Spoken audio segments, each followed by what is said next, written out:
welcome to my new YouTube channel Camelites. So first of all, you can subscribe it so that you can get the notification for next upcoming video and press the bell icon. And for better understanding, stay connected with all the lecture of this series so that कि आपको हर topic की proper understanding हो सके. So keeping in view the preparation of CBSE board exam, I'm just going to take some important topic over here. तो first topic जो हमने लेना that is the acetic character of the carboxylic acid. So acetic character of carboxylic acid is one of the very important topic और इससे related काफ़ी question exam में आते हैं. तो हमने पहले इस कंसेप्ट को बेसिकली समझ लेना है कि इसका मीनिंग क्या है. तो एसिटिक करैक्टर जैसे आपको पता है कि एसिटिक करैक्टर का मीनिंग होता है अगर कोई सब्सटेंस हाइड्रोजन ऐसे प्रोटॉन रिलीज करता है तो हम क्या बोलेंगे कि एसिडिक इन नेचर है. कि जब भी अगर वो ऐसे डिसोसिएट हो रहा है, डिसोसिएट होने के बाद उसमें से H पॉजिटिव आयन रिलीज हो रहा है तो that can be acidic in nature. तो फर्स्ट ऑफ ऑल आपको कार्बोक्सिलिक एसिड का जो जनरल फॉर्मूला वो आपको क्लियर होना चाहिए कि कार्बोक्सिलिक एसिड में कौन सा फंक्शनल ग्रुप आता है. If you see it's formula तो आप देख सकते हो कि it is having the formula like this COOH. अगर आप इसके फॉर्मूले को देखो तो आप देख सकते हैं कि इसमें हमारे पास एक कार्बोनिल ग्रुप है और साथ में हाइड्रोक्सिल ग्रुप लगा होता है. So this is a formula of the carboxylic acid. अगर आप इसको अच्छे से देखो तो इसमें एक कार्बोनिल ग्रुप आपके पास है. So this is the carbonyl group. ये क्या है? ये किसी कार्बोनिल ग्रुप है. इट मीन्स कि कार्बोक्सिलिक एसिड क्या होता है? It is one of the carbonyl containing compound. और कार्बोनिल ग्रुप की ये स्पेशलिटी होती है कि इसमें जो ऑक्सीजन एटम है that is electronegative in nature. That is why ये जो कार्बन ऑक्सीजन बॉन्ड है दैट इज पोलर. ये पोलर इन नेचर है. पोलर इन द सेंस की एक ऑक्सीजन जो है वो ज़्यादा इलेक्ट्रोनेगेटिव है. ज़्यादा इलेक्ट्रोनेगेटिव होने के कारण क्या होगा, उसके ऊपर नेगेटिव चार्ज आ जाता है, पार्शियल नेगेटिव चार्ज आता है. ओके. और कार्बन इसके ऊपर क्या आएगा, पार्शियल पॉजिटिव चार्ज आ जाता है, जिसके कारण ये बॉन्ड क्या हो जाती है, पोलर हो जाती है. क्योंकि ऑक्सीजन का जो एटॉमिक नंबर है दैट इज 8. इसके अकॉर्डिंग इसकी 2-6 कन्फिग्रेशन हो गई. 6 इलेक्ट्रॉन में से 2 इलेक्ट्रॉन इसने डबल बॉन्ड में यूटिलाइज किए और 2 इसके पास लोन पेयर पड़े हुए हैं. अब जब ये मीन्स कि आपको पता है ऑक्सीजन जो ज़्यादा इलेक्ट्रोनेगेटिव है तो ये क्या करेगा, it will try to attract the electron. ये जो इलेक्ट्रॉन्स इस बॉन्ड के उसको अपनी ओर अट्रैक्ट करेगा क्योंकि वो इलेक्ट्रोनेगेटिविटी उसकी ज़्यादा as compare to that of the carbon. और जब ये इलेक्ट्रोनेगेटिव ऑक्सीजन इलेक्ट्रॉन्स को अपनी ओर अट्रैक्ट करेगा तो इसके ऊपर कौन सा चार्ज आ जाएगा, नेगेटिव. अगर आप इसका नेक्स्ट स्ट्रक्चर इसके ऊपर ड्रॉ करके देखो तो कार्बन के ऊपर आप देखोगे इसके ऊपर नेगेटिव चार्ज आ जाएगा. ये जो इसमें 2 इलेक्ट्रॉन्स आ रहे हैं हमने शो किए हैं, ये इस बॉन्ड के 2 इलेक्ट्रॉन है. एक तो ऑक्सीजन का अपना इलेक्ट्रॉन है, दूसरा उसने कार्बन का अपनी ओर ले लिया है. इस वजह से जब वो सिंगल बॉन्ड बनाता है तो इसके ऊपर 3 टोटल लोन पेयर आ जाते हैं. और इस प्रोसेस में कार्बन के ऊपर कौन सा चार्ज आ गया, कार्बन के ऊपर पॉजिटिव चार्ज आ जाता है और इसके साथ क्या अटैच्ड है, हाइड्रोक्सिल. क्योंकि कार्बन के ऊपर पॉजिटिव चार्ज आ रहा है तो ये क्या करेगा, ये ऑक्सीजन जो है यहाँ से इलेक्ट्रॉन को अट्रैक्ट करने की कोशिश करेगा. तो इलेक्ट्रॉन जो ऑक्सीजन के है वो इस तरफ अट्रैक्ट होंगे थोड़े.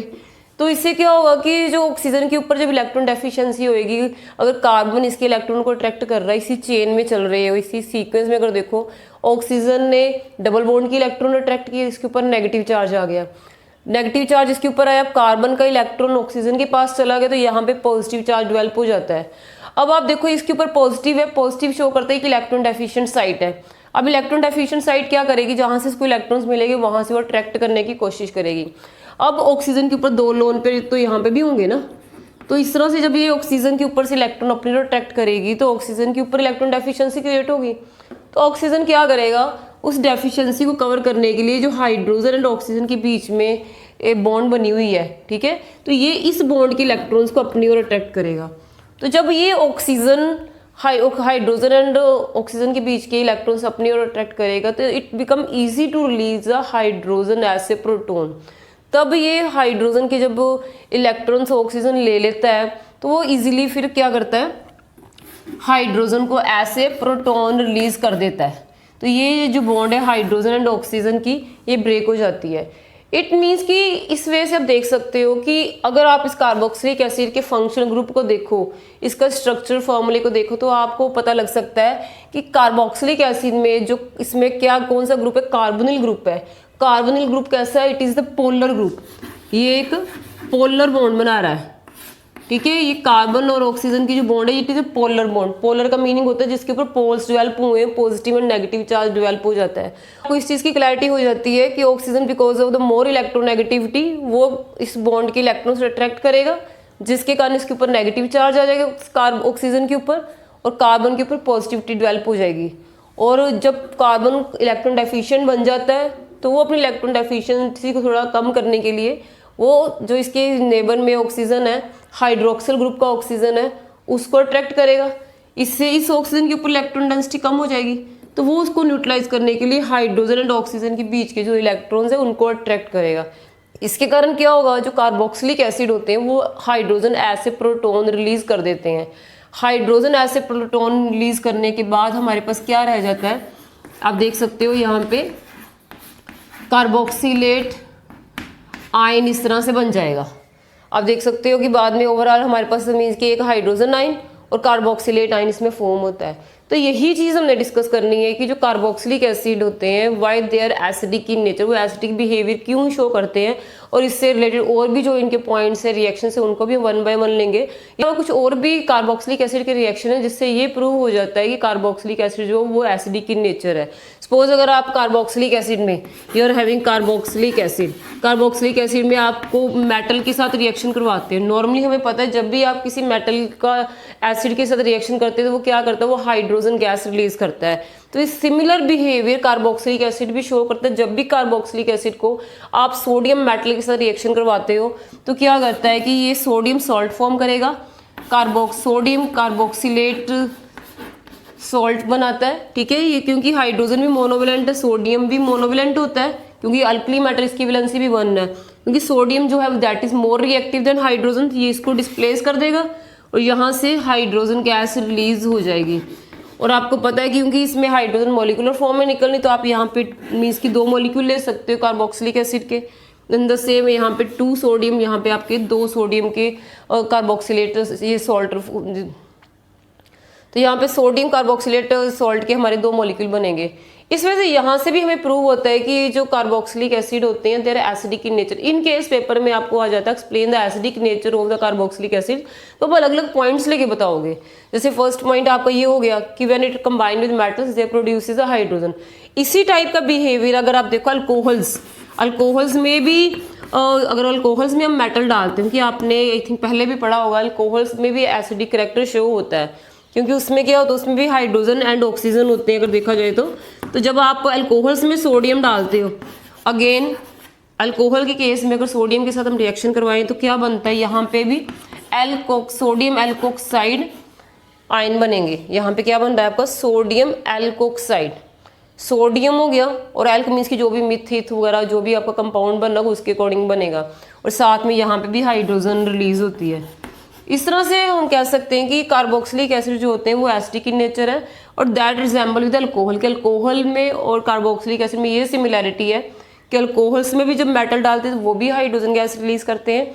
अगर आप कार्बोक्सिलिक एसिड में मेटल डालते हैं तो उसके साथ भी हाइड्रोजन गैस रिलीज होगी। This is one of the point कि इसका एसिडिक बिहेवियर को आप प्रूव करने के लिए एक पॉइंट ये लिख सकते हो। इन द सेम वे आपको ये सिंपल सी बात पता होगी, acid and basis combine to form salt and water, ये आप लोअर क्लासेस में भी पढ़ के आए हो। तो अगर आप बोलते कार्बोक्सिलिक एसिड एक एसिड है तो नो डाउट ये बेस के साथ भी रिएक्शन करेगा। तो जैसे आपने कार्बोक्सिलिक एसिड ले लिया, कार्बोक्सिलिक एसिड हमारे पास ये RCOOH, पहले में हमने बताया था इसमें जो ये फर्स्ट पॉइंट लिया था that is the reaction with metal. ये हमने बताया कि रिएक्शन जब मेटल के साथ होता है तब वो किस तरह से बिहेव करता है, that produces a hydrogen gas. दूसरा अब हम जो पॉइंट ले रहे हैं, अल्कली आपको पता है वाटर सोल्यूबल बेस, अगर किसी भी जो वाटर सोल्यूबल बेस है सोडियम हाइड्रोक्साइड है उसके साथ अगर हम कार्बोक्सिलिक एसिड का रिएक्शन करवाते हैं, कि पता है जो अल्कलीज होते हैं they are basic in nature, वो बेसिक होते हैं।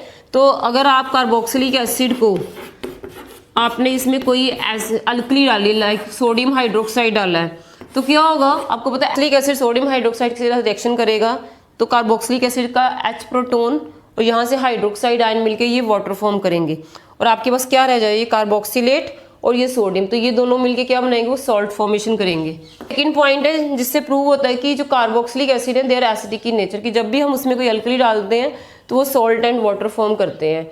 इन एडिशन टू दिस अगर आप मीन्स की कार्बोक्सिलिक एसिड का किसी वीक बेस के साथ रिएक्शन करवाते हैं, weak base like sodium carbonate, sodium hydrogen carbonate के साथ रिएक्शन करवाते हैं, उस केस में भी आप देखोगे कि उसमें भी सॉल्ट बनता है, सॉल्ट एंड वाटर फॉर्म होता है। तो ये अलग अलग इनके रिएक्शंस है वो ये प्रूव करते हैं कि carboxylic acid acidic behaviour show करते हैं। तो हमने इस क्वेश्चन को जब अटेम्प्ट कर रहा है तो हमने 1 बाय 1 सारे पॉइंट्स मेंशन करने हैं। इट डिपेंड करता है ना कितनी वेटेज का वो क्वेश्चन आ रहा है। सो आई होप यहाँ तक आपको क्लियर होगी। सो एसिडिक बिहेवियर को शो करने के लिए जो हमारा नेक्स्ट पॉइंट है that is a reaction with sodium carbonate and the sodium bicarbonate, कि अगर इसको वीक बेस के साथ रिएक्शन करो तो उस केस में भी ये सॉल्ट फॉर्मेशन करते हैं।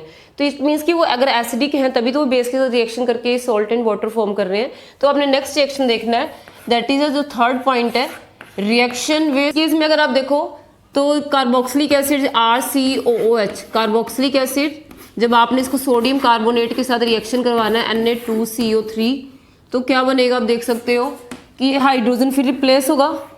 ओके, तो इसमें कार्बोनेट के साथ जब भी हम रिएक्शन करवाते हैं तो उसमें कार्बन डाइऑक्साइड रिलीज होती है ये, और साथ में ये हाइड्रोजन रिप्लेस होकर क्या बनेगा, it will form the sodium salt of the carboxylate salt. तो ये जो कार्बोक्सिलिक एसिड है ये सोडियम सॉल्ट में कन्वर्ट हो जाएगा। यहाँ से क्या बन गया, this is a sodium carboxylate salt, और साथ में जो CO3 है कार्बोनेट है, सोडियम कार्बोनेट, तो ये कार्बोनेट जो है कार्बन डाइऑक्साइड की फॉर्म में निकलेगा। और साथ में आप देख सकते हो क्योंकि यहाँ पे सोडियम 2 है, नंबर ऑफ सोडियम 2 है, तो आप यहाँ पे 2 मॉलिक्यूल हो गए कार्बोक्सिलिक एसिड के। इस तरह से यहाँ पे हमारे पास 2 ही सोडियम कार्बोक्सिलेट के सॉल्ट के 2 मॉलिक्यूल बनेंगे। और यहाँ से आपकी CO3 है, इसमें 2 ऑक्सीजन तो कार्बन डाइऑक्साइड ना में यूटिलाइज हो जाते हैं, और आपके पास ऑक्सीजन का 1 मॉलिक्यूल यहाँ से, यहाँ पे आप देख सकते हो कार्बन ऑक्सीजन की 3 है। आउट ऑफ दीज 3 एक तो कार्बन डाइऑक्साइड बन गई और 1 ऑक्सीजन यहाँ से, क्योंकि आपने कार्बोक्सिलिक एसिड के कितने मॉलिक्यूल लिए हैं, 2 मॉलिक्यूल लिए हैं, तो 2 हाइड्रोजन यहाँ से मिल जाएंगे और 1 ऑक्सीजन ये, तो साथ में क्या रिलीज होगा, it will form the water. It means कि जब भी हम कार्बोक्सिलिक एसिड में सोडियम कार्बोनेट डालते हैं तो इसमें क्या रिलीज होता है, कार्बन डाइऑक्साइड गैस रिलीज होती है विद एफर्वेसेंस। तो this is also one of the test to test the presence of the carboxylic acid, कि अगर आपने कार्बोक्सिलिक एसिड की प्रेजेंस को टेस्ट करना है कि जो भी आपके सैंपल है उसमें कार्बोक्सिलिक एसिड प्रेजेंट है कि नहीं, तो वहाँ पे हम हाइड्रो मीन्स की सोडियम कार्बोनेट टेस्ट या फिर सोडियम बाइकार्बोनेट टेस्ट उसको अप्लाई करके उसको हम टेस्ट कर सकते हैं। कई बार क्योंकि आपको क्वेश्चन आ जाता है give one test to means की आइडेंटिफाई द, कि समटाइम आपको पेपर में ऐसे क्वेश्चन आ जाते हैं give one test to test the presence of the carboxylic acid, वहां पे आप सोडियम कार्बोनेट टेस्ट या सोडियम बाइकार्बोनेट टेस्ट दे सकते हो। सोडियम बाइकार्बोनेट के साथ रिएक्शन करवाते हो, this is a carboxylic acid और NaHCO3, ये क्या है, सोडियम बाइकार्बोनेट या सोडियम हाइड्रोजन कार्बोनेट भी बोल सकते हो।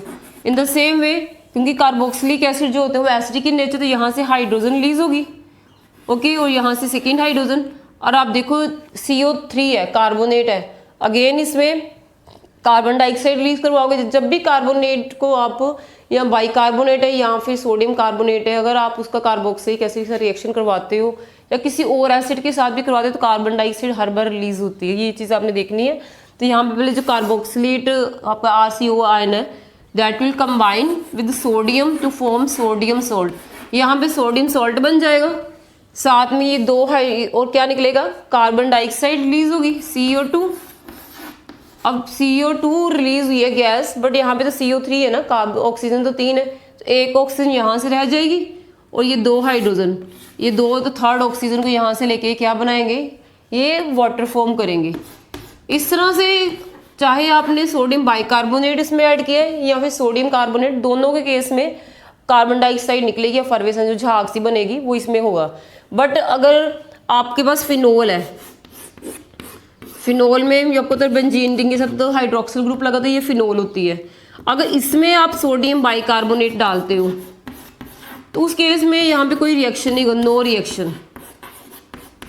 तो कई बार आप टेस्ट तो कोई आ जाए give one test to distinguish between the phenols and carboxylic acid, तो आप वहाँ पे ये टेस्ट दे सकते हो कि अगर आपके पास अल्कोहल्स हैं या फिर फिनोल्स हैं, उनके केस में सोडियम बाइकार्बोनेट ऐड करने पर कोई रिएक्शन नहीं होता है, there is no reaction. But अगर आप कार्बोक्सिलिक एसिड में सोडियम बाइकार्बोनेट डालते हो तो कार्बन डाइऑक्साइड गैस रिलीज होगी एफर्वेसेंस के साथ। ये पॉइंट्स आपने नोट करने हैं क्योंकि एग्जाम में आपको क्वेश्चन ऐसे ही आएंगे। जैसे नो डाउट हम बेसिक कंसेप्ट डिस्कस कर रहे हैं कार्बोक्सिलिक एसिड के एसिडिक रिएक्टर की, बट इसके साथ साथ इससे जो क्वेश्चन फ्रेम हो रहे हैं वो भी आपने देखते जाना है। तो this is one of the question कि मीन्स की राइट, जैसे आपको मैंने बताया कि test for the presence of the carboxylic acid, तो आपने अगर कोई टेस्ट डाला डिस्टिंग्विश करने के लिए कार्बोक्सिलिक एसिड एंड फिनोल्स को, इसमें आप सोडियम कार्बोनेट वाला टेस्ट दे सकते हो। इसके बाद जो नेक्स्ट पॉइंट जो हमने कार्बोक्सिलिक एसिड के एसिडिक करैक्टर के लिए लेना है, so now coming to the next point regarding this acidic character of carboxylic acid. जब भी हम कार्बोक्सिलिक एसिड को वाटर में डिसोल्व करते हैं तो उसमें क्या करेगा, वो हाइड्रोनियम आयन प्रोड्यूस करेगा, उसमें हाइड्रोजन आयन निकलेगा जो वाटर के साथ मिलके हाइड्रोनियम आयन देगा। इट मीन जब भी कार्बोक्सिलिक एसिड जैसे आपने लिया है, अगर इसको आप वाटर में डिसोल्व करते हो, this is a carboxylic acid, जब आप इसको वाटर में डिसोल्व करोगे तो क्या होगा, यहाँ से जो हाइड्रोजन है ये डिसोसिएट होगा, क्योंकि हाइड्रोजन ऐसे प्रोटॉन रिलीज हो रहा है H पॉजिटिव, और ये कहाँ किसके साथ कंबाइन करेगा, क्योंकि ऑक्सीजन जो वाटर में प्रेजेंट है उसके ऊपर 2 लोन पेयर है, so it will combine with this water. So आप देख सकते हो इसमें जब हाइड्रोजन इसमें निकल जाएगा तो ये जो प्रोटॉन रिलीज हो रहा है वाटर के साथ कंबाइन करके क्या बनाता है, H3O नेगेटिव O पॉजिटिव।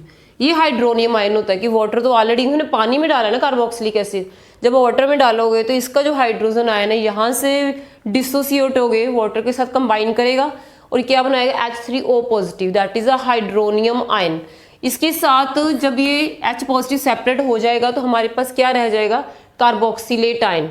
तो आप कार्बोक्सिलेट आयन का लिख सकते हो कि दिस, अब इसमें जो कार्बोक्सिलेट आयन बनता है वो रेजोनेंस स्टेबलाइज्ड है। रेजोनेंस स्टेबलाइज होने का मीनिंग है कि ये नेगेटिव चार्ज है एक ही ऑक्सीजन के ऊपर नहीं रहता, ये दोनों ऑक्सीजन पूरे इस कार्बोक्सिलेट आयन के ऊपर डीलोकलाइज होता है।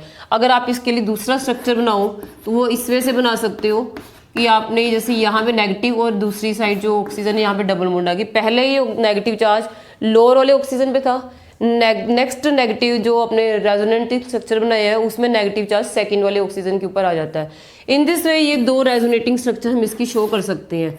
और आप अगर ध्यान से देखो ये दोनों रेजोनेटिंग स्ट्रक्चर क्या है, they are equivalent structure. Equivalent structure इसलिए कि दोनों केसेस में ही नेगेटिव चार्ज ऑक्सीजन के ऊपर ही आ रहा है, कार्बन के ऊपर नहीं आ रहा है। क्योंकि पता है हमें कि जो ऑक्सीजन है दैट इज इलेक्ट्रोनेगेटिव एलिमेंट, वो एक इलेक्ट्रोनेगेटिव एलिमेंट है। इलेक्ट्रोनेगेटिव एलिमेंट इसीलिए उसके ऊपर नेगेटिव चार्ज आता है। तो ये जो रेजोनेटिंग स्ट्रक्चर्स बनी है दीज आर इक्विवेलेंट स्ट्रक्चर। आपने ये मेन पॉइंट नोट करना है कि जब भी carboxylic acid hydrogen ion release करता है उस केस में जो कार्बोक्सिलेट आयन फॉर्म होता है वो स्टेबल होता है। स्टेबल क्यों होता है, क्योंकि उसकी रेजोनेटिंग स्ट्रक्चर्स होती हैं और दोनों रेजोनेटिंग स्ट्रक्चर में नेगेटिव चार्ज होता है, नेगेटिव चार्ज इलेक्ट्रोनेगेटिव एलिमेंट के ऊपर ही रहता है, जिसके कारण इसकी जो दोनों कार्बोक्सिलेट जो रेजोनेटिंग स्ट्रक्चर है वो स्टेबल है। क्योंकि ये स्टेबिलिटी की तरफ प्रोसीड कर रहा है तो इसलिए इसके लिए हाइड्रोजन को H पॉजिटिव रिलीज करना वो ज़्यादा ईजी हो जाता है। दैट इज़ वाई जो कार्बोक्सिलिक एसिड है that is acidic in nature, ये एसिडिक इन नेचर है। और आप देख सकते हो कि ये जो स्ट्रक्चर्स बने हैं इसमें इक्विवेलेंट रेजोनेटिंग स्ट्रक्चर है।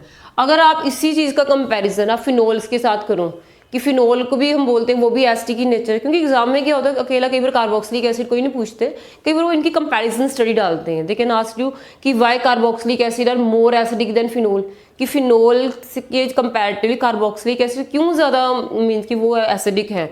तो उन केसेस में आपको दोनों का ये नहीं कि आपने एक ही चीज़ को देखना है, इसका कंपैरिजन भी साइड बाय साइड करते जाना है। तो एसिडिक करैक्टर के मेन पॉइंट लेने के साथ साथ हम वो इसका कंपैरिजन स्टडी भी करेंगे। अगर आप फिनोल्स को देखते हो, फिनोल में इस वे से होता है, आपके इस फिनोल में क्या होगा, it is having the hydroxyl that is attached to the benzene ring, benzene ring के साथ सीधा हाइड्रोक्सल लगा होता है। उससे आप देखोगे इसका जब हाइड्रोजन प्रोटोन इसमें निकलता है, प्रोटोन रिलीज होने के बाद जो हमारे पास फिनोक्साइड आयन आता है, फिनोक्साइड आयन जैसे ये आ रहा है कि ऑक्सीजन के ऊपर अब नेगेटिव चार्ज रह जाएगा, तो this is the phenoxide ion. जब आप इसके रेजोनेटिंग स्ट्रक्चर अगर ड्रॉ करो, ये क्या है, दिस इज द फिनोक्साइड। हम फिनोक्साइड आयन के लिए रेजोनेटिंग स्ट्रक्चर ड्रॉ करें तो आप देख सकते हो कि फिनोक्साइड के रेजोनेटिंग स्ट्रक्चर को देखो तो इसमें आप देख सकते हो कि जो नेगेटिव चार्ज है वो लेस इलेक्ट्रोनेगेटिव कार्बन के ऊपर आ रहा है। सेकंड ये this is the first structure, first के बाद जो सेकंड में भी जो नेगेटिव चार्ज है वो लेस इलेक्ट्रोनेगेटिव कार्बन के ऊपर आया है, जो ऑर्थो पोजीशन वाला है। अगर उसके बाद देखो तो ये जो पैरा पोजीशन है, फोर्थ पोजीशन है, यहाँ पे नेगेटिव चार्ज है जो अगेन वो कार्बन के ऊपर ही आ रहा है, क्योंकि कार्बन कंपैरेटिवली लेस इलेक्ट्रोनेगेटिव होता है। और जो नेक्स्ट आपकी थर्ड के बाद ये फोर्थ स्ट्रक्चर है, यहाँ पे भी देखो तो जो नेगेटिव चार्ज है अब वो मीन्स कि यहाँ पे फिर ऑर्थो पोजीशन पे आ रहा है। यहाँ से क्या था, this is the first position, this second, third, fourth, fifth and six. पहले सेकंड पोजीशन पे आया था, यहाँ पे ये भी लेस इलेक्ट्रोनेगेटिव कार्बन के ऊपर आ रहा है। बाद में नेक्स्ट रेजोनेटिंग में फोर्थ पोजीशन पे आ रहा है, वो पैरा पोजीशन है, वहाँ पे भी क्या है कि लेस इलेक्ट्रोनेगेटिव कार्बन के ऊपर आ रहा है। जो next structure again 6th number पे आ रहा है, वहाँ पे भी जो नेगेटिव चार्ज है लेस इलेक्ट्रोनेगेटिव कार्बन के ऊपर ही आ रहा है। इट मीन्स कि जो फिनोक्साइड आयन की रेजोनेटिंग स्ट्रक्चर्स बनती है they are less stable. Phenoxide के जो रेजोनेटिंग स्ट्रक्चर बनेंगे वो इतने स्टेबलाइज नहीं है। स्टेबलाइज वो क्यों नहीं है कि नेगेटिव चार्ज होना किसके ऊपर चाहिए, मोर इलेक्ट्रोनेगेटिव एटम के ऊपर। बट फिनोक्साइड की रेजोनेटिंग स्ट्रक्चर से में ये क्लियर हो गया है कि negative charge is located on the less electronegative carbon atom. Okay, तो इट मीन्स ये जो स्ट्रक्चर है वो इक्वलेंट नहीं है। इस केस में देखो फर्स्ट में तो ऑक्सीजन के ऊपर आ रहा है और बाद में वो कार्बन के ऊपर चला गया, फिर कार्बन के ऊपर। ये इट मीन्स कि सारे स्ट्रक्चर्स में जो नेगेटिव चार्ज है एक ही टाइप के कार्बन के, एक ही टाइप के एटम के ऊपर नहीं है। किसी स्ट्रक्चर में ऑक्सीजन के ऊपर आ रहा है, किसी में वो कार्बन के ऊपर आ रहा है। इट मीन्स कि resonating structure of this phenoxide ion they are non equivalent. तो आप मेंशन कर सकते हो कि जो स्ट्रक्चर है नॉन इक्वलेंट। इट मीन्स कि जैसे फिनोक्साइड की हमने बता दिया कि क्या नॉन इक्वलेंट रेजोनेटिंग स्ट्रक्चर है। इट मीन्स कि phenoxide ion is less stable then the carboxylate ion. Phenoxide ion क्या होगा आप नेक्स्ट आगे मेंशन कर सकते हो। तो you can mention over here. आप अगर पेपर में आपको कंपैरिजन स्टडी आती है कि why the carboxylic acid is more acidic then the phenoxide ion, तो आप स्ट्रेट फॉरवर्ड ये बात बता सकते हो बिकॉज की carboxylate ion it is having the equivalent resonating structure, it is more stabilized. Okay, and in case of phenoxide ion it is having non-equivalent resonating structure, so it is less stable than that of the carboxylate ion। तो यही main points आपने note करने हैं। जब भी आपको कोई reason बताया जाए you can also note down in your notebook, side by side अपनी कॉपी अपने साथ रखो, तो कि जो भी मेन पॉइंट्स आएंगे तो आप उसको साथ साथ नोट भी कर सकते हो। आई दैट कि आपको ये टॉपिक की मेन अंडरस्टैंडिंग होनी चाहिए कि कार्बोक्सिलेट आयन में इक्विवेलेंट रेजोनेटिंग स्ट्रक्चर है और इसमें क्या है नॉन इक्विवेलेंट। नॉन इक्विवेलेंट का मीनिंग हो गया दे आर द, और ये इक्विवेलेंट है तो they are more stable. So this is a reason किया है कि आप एसिडिक करेक्टर को कैसे प्रूव करोगे। अब जो नेक्स्ट टॉपिक हमने करना है वो ये कि how can we express the strength of an acid, कि जो एसिड आपके पास वो कितना स्ट्रॉन्ग है, उसको अगर आपने उसकी स्ट्रेंथ को मेजर करना है तो आप कैसे उसको कर सकते हो। तो उसको स्ट्रेंथ को मेजर करने के लिए हम उसमें क्या यूज करते हैं, डिसोसिएशन कांस्टेंट, उसको में यूज करेंगे। तो अब आप इसका रिलेशन देखोगे कि how the acidity is related to the dissociation constant. तो coming to the strength of the carboxylic acid, carboxylic acid की जो स्ट्रेंथ होती है वो कितने स्ट्रॉन्ग है या फिर वीक है, उसको हम डिसोसिएशन कांस्टेंट की हेल्प से मेजर कर सकते हैं, एक्सप्रेस कर सकते हैं। अब डिसोसिएशन कांस्टेंट का मीनिंग क्या है, आपको पता है कि डिसोसिएशन का वर्ड क्या होता है, स्प्लिटिंग। ठीक है, जब भी आप एसिड की बात करते हो तो एसिड में क्या चीज स्प्लिट हो, इसमें हाइड्रोजन ऐसे प्रोटॉन रिलीज होता है। तो अगर आप इसका एग्जांपल लो कार्बोक्सिलिक एसिड में, जब भी आप कार्बोक्सिलिक एसिड लेते हो और उसको वाटर में डिसोल्व करते हो, और वाटर में डिसोल्व करने पे क्या होता है कि कार्बोक्सिलिक एसिड में से प्रोटॉन रिलीज होता है और वो क्या करता है, हाइड्रोनियम आयन फॉर्म करेगा। It will form the hydronium ion plus क्या रह जाएगा, RCO कार्बोक्सिलेट आयन। ठीक है, तो ये आपके दो हाइड्रोनियम आयन। आपने +1 में पढ़ा होगा, अगर आप इसके लिए इक्विलिब्रियम कांस्टेंट लिखते हो, इक्विलिब्रियम कांस्टेंट का क्या फॉर्मूला होता है, अगर KEQ लिखो तो उस केस में जो आपके उस रिएक्टेंट की कंसंट्रेशन है उसको हम कहाँ लिखते हैं, डिनोमिनेटर में। कंसंट्रेशन ऑफ द रिएक्टेंट कहाँ पे आएगी, वो डिनोमिनेटर में आएगी, क्योंकि रिएक्टेंट होंगे बाद में ही हमारे पास प्रोडक्ट फॉर्म होता है। तो आपने पहले रिएक्टेंट की कंसंट्रेशन लिखनी है, कार्बोक्सिलिक एसिड एंड वाटर, और ऊपर क्या आएगा, ऊपर आपके जो प्रोडक्ट बने हैं, दो प्रोडक्ट बने हैं, carboxylate ion and hydronium ion, दो प्रोडक्ट बने हैं। अब हमें पता है कि जब भी आप वाटर में डिसोल्व करते हैं तो वाटर एक्सेस में होता है, तो आप जो पानी की कंसंट्रेशन, वाटर की कंसंट्रेशन, उसको आप निगलेक्ट कर सकते हो। और जो आपके पास न्यूट्रल मॉलिक्यूल है, कार्बोक्सिलिक एसिड है, क्योंकि जब भी आपने इक्विलिब्रियम कांस्टेंट लिखते हैं हम मोस्टली जो आयंस की कंसंट्रेशन है उनको मेंशन करते हैं। तो इसको अगर आप सिंप्लीफाई करो तो वी कैन राइट, आप इसको इस वे से लिख सकते हो, और इक्विलिब्रियम कांस्टेंट की प्लेस पे आप Ka लिख सकते हो। Ka का मीनिंग है this is the dissociation constant. तो Ka की जब आप लिखोगे तो आप वैल्यू को आप देख सकते हो, इसमें जो K है Ka that is directly proportional to the concentration of this carboxylate ion, hydronium ion. अगर देखा जाए तो हाइड्रोनियम आयन में H2O तो वाटर ही है, तो मेन हमें यहाँ से ये चीज़ क्लियर होती है कि Ka is directly proportional to H positive. Okay, it means कि जो Ka होता है वो किसके डायरेक्टली प्रोपोर्शनल है, हाइड्रोजन आयन के। इट मीन्स कि जब भी कोई एसिड डिसोसिएट करेगा, जितने ज़्यादा उसमें हाइड्रोजन आयन रिलीज होंगे उतना ही उसका Ka ज़्यादा होगा, क्योंकि इस इक्वेशन से हमें ये पता लगता है कि Ka जो है एसिड डिसोसिएशन कांस्टेंट है, that is directly proportional to the hydronium ion. Hydronium ion means कि जो वाटर के साथ हाइड्रोजन आयन रिलीज हुआ है, वाटर जो एक्सेस में मेन तो इसमें H पॉजिटिव की बात हो रही है ना, अगर आप H3O में से H2O निकाल दे तो H पॉजिटिव हमारे पास रह जाता है। इट मीन्स कि जितनी ज़्यादा हाइड्रोजन आयन होंगे उतनी ही ज़्यादा क्या होगी, Ka की वैल्यू होगी। अगर आपके पास Ka की वैल्यू होगी उतनी ही ज़्यादा उस एसिड की स्ट्रेंथ हो जाएगी। तो यहाँ से हमें एक रिलेशन हम ड्राइव कर सकते हैं, greater the value of Ka more will be the acidity, और you can say stronger will be the acid.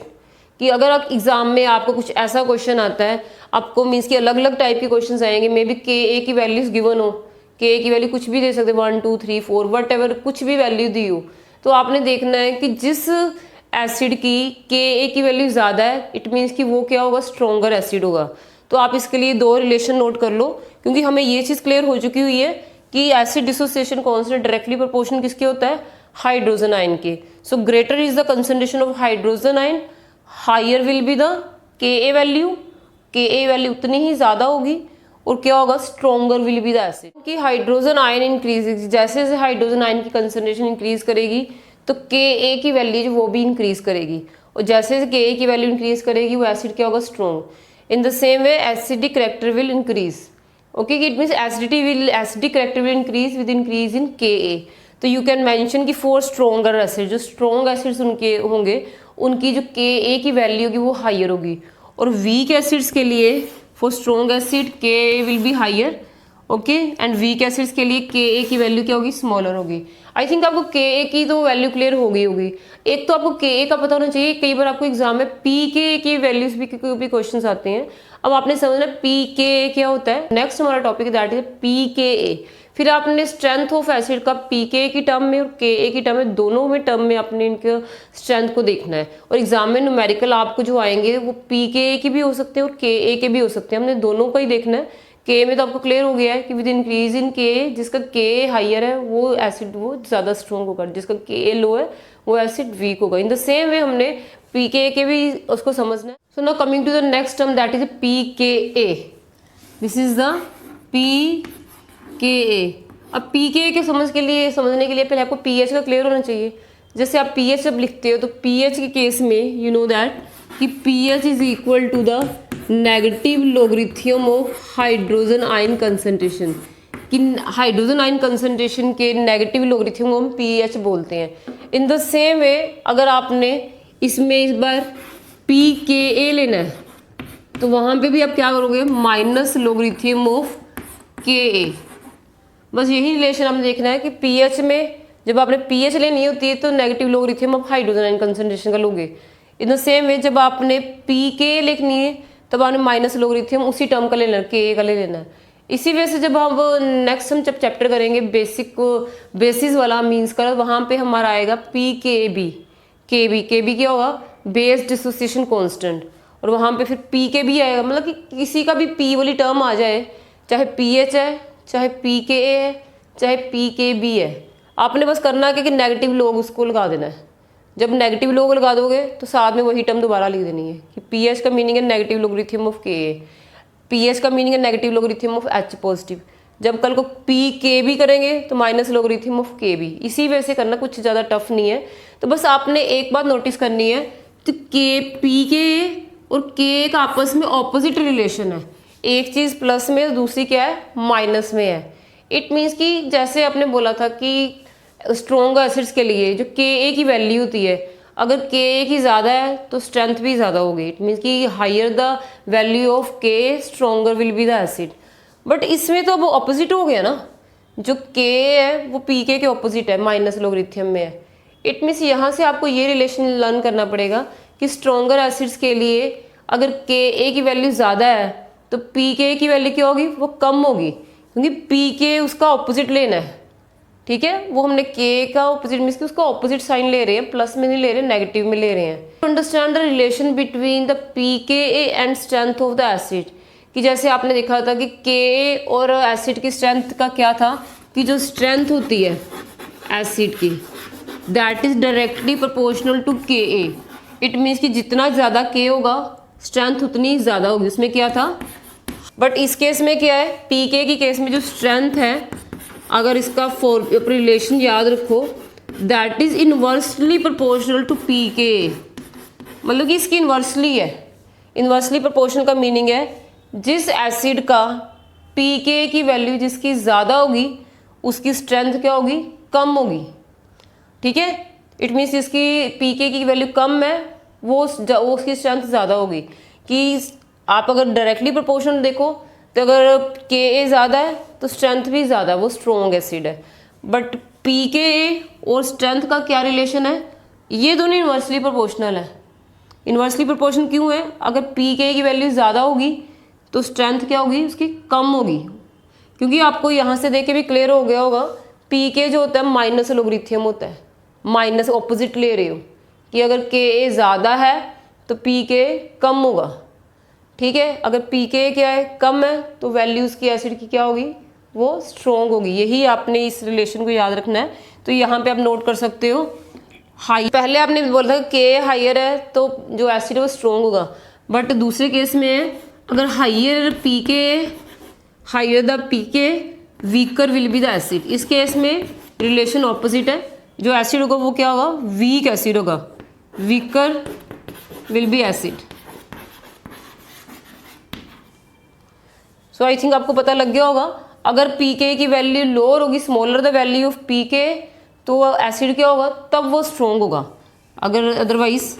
So I think आपको यहाँ तक क्लियर हो गया होगा। इसमें बस इतनी सी बात याद रखनी, जो वर्डिंग आपने, जो स्टेटमेंट आपने के ए के लिए दी है ना, आपने पी के ए के लिए ऑपोजिट लेनी है। आपने बोला था के ए बढ़ेगा तो स्ट्रेंथ भी बढ़ेगी। ठीक है, क्योंकि के ए और पी के आपस में ऑपोजिट है। पी के में मतलब होता है नेगेटिव ले लेना, इसको ऑपोजिट ले लेना, जो उसमें और उसके उल्टा काम करना है, ऑपोजिट साइन ले लिया ना। तो जैसे के ए बढ़ रहा था, के ए अगर हाइयर था तो एसिड स्ट्रॉन्ग था। अगर क्योंकि पी के लिए उल्टा लेना है, तो अगर पी के बढ़ेगा तो एसिड क्या हो गया, वीक, स्ट्रॉन्ग की जगह वीक कर देना। इन द सेम वे अगर पी के स्मॉल होगा, हाइयर का अगर स्मॉल कर दो, उल्टा कर दो, हाइयर पहले के हाइयर था तो एसिड स्ट्रॉन्ग था, अगर क्या है स्मॉलर पी के है तब एसिड स्ट्रॉन्ग होगा। बस जो रिलेशन आपका के ए के लिए था, पी के लिए उसके ऑपोजिट रिलेशन होगा। तो आप स्ट्रॉन्ग एंड वीक एसिड्स के लिए लिख सकते हो। इसके बेसिस पे एग्जाम में काफ़ी क्वेश्चंस आपके पास आएंगे, उसमें आपको अलग अलग एसिड्स दिए होंगे, मे बी उनकी के की पी के की वैल्यू दी हो, तो आपको इंक्रीजिंग ऑर्डर में उसको अरेंज करो या फिर डिक्रीजिंग ऑर्डर में करो। इसके कोई भी क्वेश्चन आ सकते हैं। तो नेक्स्ट लेक्चर में हम इनके जो सीबीएसई बोर्ड में क्वेश्चंस आए हुए हैं एसडी करेक्टर के बेसिस पे हम उनको डिस्कस करेंगे। पहले आप इस कंसेप्ट को समझ लो। तो इसके लिए और भी एक दो रिलेशन आप लिख सकते हो। बस आप ये भी नोट कर सकते हो, स्ट्रॉन्ग एसिड्स के लिए जो पीके की वैल्यू होती है वो लेस देन 1 होती है, कि पॉइंट्स में हो सकती है 0.2 0.3। अगर 1 से लेस देन 1 है तो वो स्ट्रॉन्ग एसिड होंगे, क्योंकि पीके जितना कि हमने बोला इन्वर्सली प्रोपोर्शनल है, तो जितना कम पीके होगा वैल्यू जितनी कम होगी उतना ही वो एसिड ज़्यादा स्ट्रॉन्ग होगा। इसलिए अगर लेस देन 1 है तो वो एसिड स्ट्रॉन्ग एसिड की कैटेगरी में आता है। अगर वो मीन्स की जो पीके की वैल्यू 5 से लेके 15 तक है, तब आप बोल सकते हो कि वो जो एसिड है that is a moderately strong acid, ना तो ज़्यादा स्ट्रॉन्ग है ना ही वीक है, तो मॉडरेट मीडियम कैटेगरी में आ रहा है। थर्ड है, अगर पीके की जो value that is more than 15 से ज़्यादा है, जितनी ज़्यादा पीके की वैल्यू होगी उतनी उसकी स्ट्रेंथ कम होगी। तो अगर 15 से ज़्यादा पीके की वैल्यू तो वो कौन सी कैटेगरी में आएगा, वीक एसिड्स की कैटेगरी में आएगा। इस वजह से आपको कुछ ये चीज़ें माइंड में रखनी है। अगर आपको एग्जाम में कोई न्यूमेरिकल्स आ जाते के ए या पीके के बेसिस पे, तो आपको ये पता होना चाहिए अगर ज़्यादा के है तो उसकी एसिडिटी ज़्यादा होगी, अगर पीके ज़्यादा तो एसिड क्या होगा, वीक होगा। तो आप अल्कोहल की बात करो, जैसे इथेनॉल है, तो इथेनॉल का जो के पीके होता है दैट इज 16, कि इथेनॉल का अगर पीके वैल्यू लिखो, पीके ऑफ इथेनॉल, इथेनॉल की जो वैल्यू है दैट इज नियरली 16 के अराउंड होती है। इट मीन्स कि इथेनॉल जो it is one of the weak acid, ये वीक एसिड की कैटेगरी में है। इट मीन्स कि ये 15 से ज़्यादा वैल्यू आ रही पीके की, फॉर द इथेनॉल 16 है। और अगर आप तो इथेनॉल क्या होगा, this is a weak acid.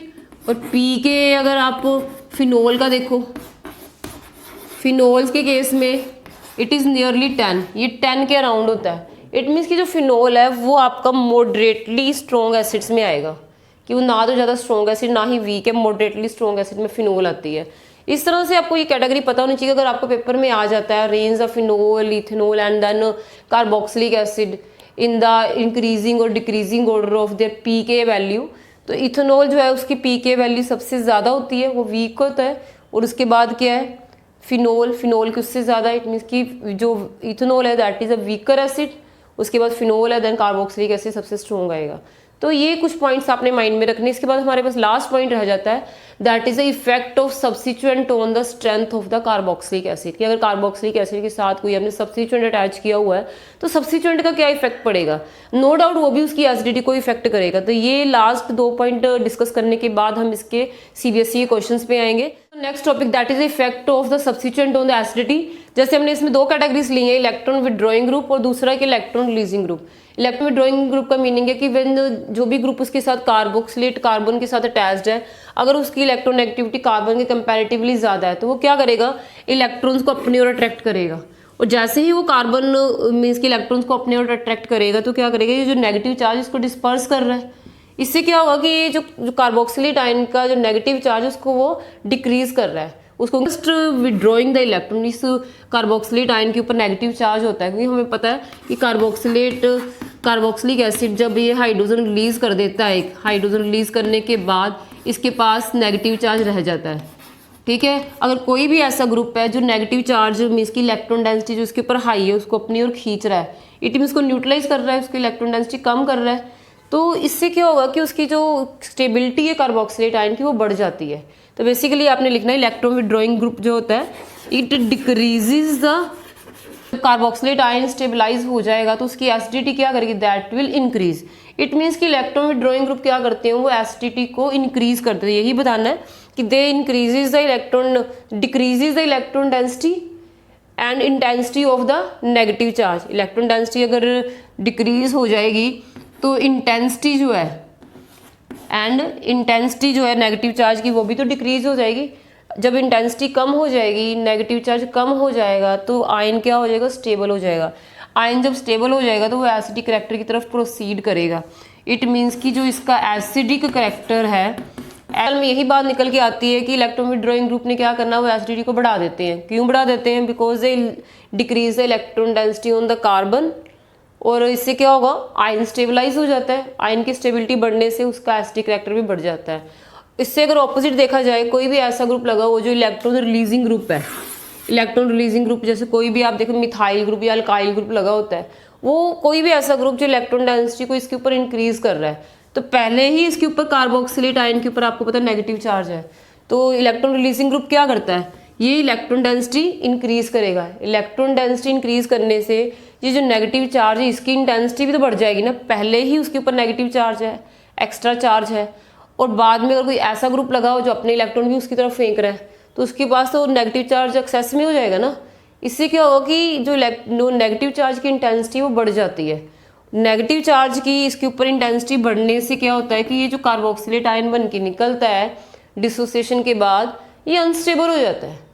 अगर किसी मीन्स की चीज़ में अनस्टेबिलिटी आ रही है रिएक्शन करने के बाद, वो उस साइड पर प्रोसीड नहीं करता, तो उसके लिए हाइड्रोजन आयन को रिप्लेस करना या उसको उसमें से डिसोसिएट करना वो टफ हो जाएगा। क्योंकि अगर आप देखो इसमें, इसको आपको पता है कार्बोक्सिलेट आयन में इसमें कोई ऐसा ग्रुप लगा हुआ है जो इसको इलेक्ट्रॉन दे रहा है, तो कार्बन के पास इलेक्ट्रॉन जा रहे हैं, तो इसी की कार्बन एटम क्या है, फर्दर ऑक्सीजन के साथ बॉन्डेड है, तो वो इलेक्ट्रॉन डेंसिटी इस ऑक्सीजन के ऊपर भी तो इंक्रीज कर रही है।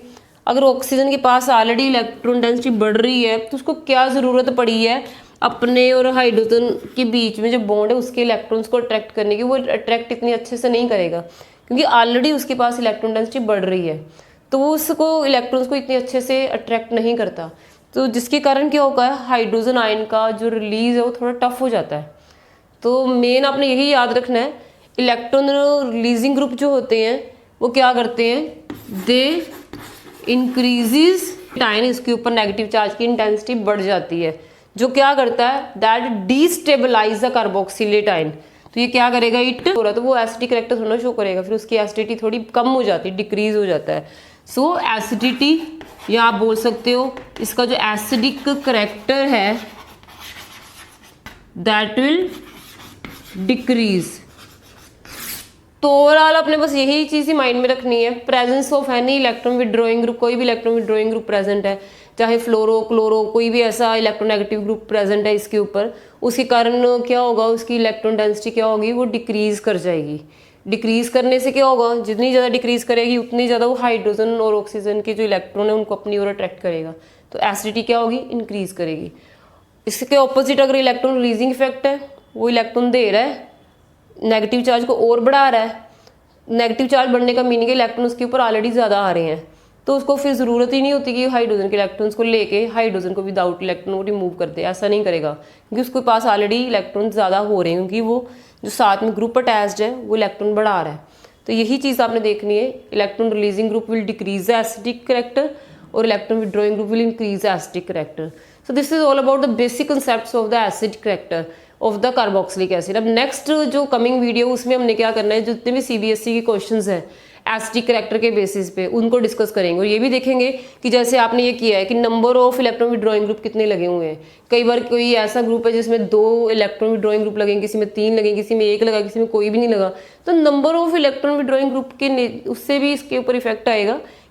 सो जितने ज़्यादा इलेक्ट्रॉन नेगेटिव ग्रुप अटैच्ड होंगे उतनी ज़्यादा इलेक्ट्रॉन डेंसिटी वो डिक्रीज करेगा, उतना ज़्यादा ही एसिडिक करेक्टर उसका इंक्रीज होगा। इस तरह से अलग अलग कंपैरिजन स्टडी के क्वेश्चंस आने हैं, तो हम नेक्स्ट कमिंग वीडियो में डिस्कस करेंगे। So stay connected with all the lecture of this series so that कि आपको इस चैप्टर की ये मेन जो ऑर्गेनिक केमिस्ट्री के कंसेप्ट है उसकी प्रॉपर अंडरस्टैंडिंग हो जाए। And do subscribe this new channel that is a Chemilite, so that कि जितनी भी नेक्स्ट आपकी वीडियोस आनी है उसकी आपको नोटिफिकेशन मिल जाए। आप इसको बेल आइकन को प्रेस कर देना, सो दैट कि आपको पता लगे भी नेक्स्ट वीडियो कौन कौन सी आपके सिलेबस से रिलेटेड है और आपकी अंडरस्टैंडिंग अच्छे से हो सके। So best of luck for the exam, do well, watching this video and do subscribe.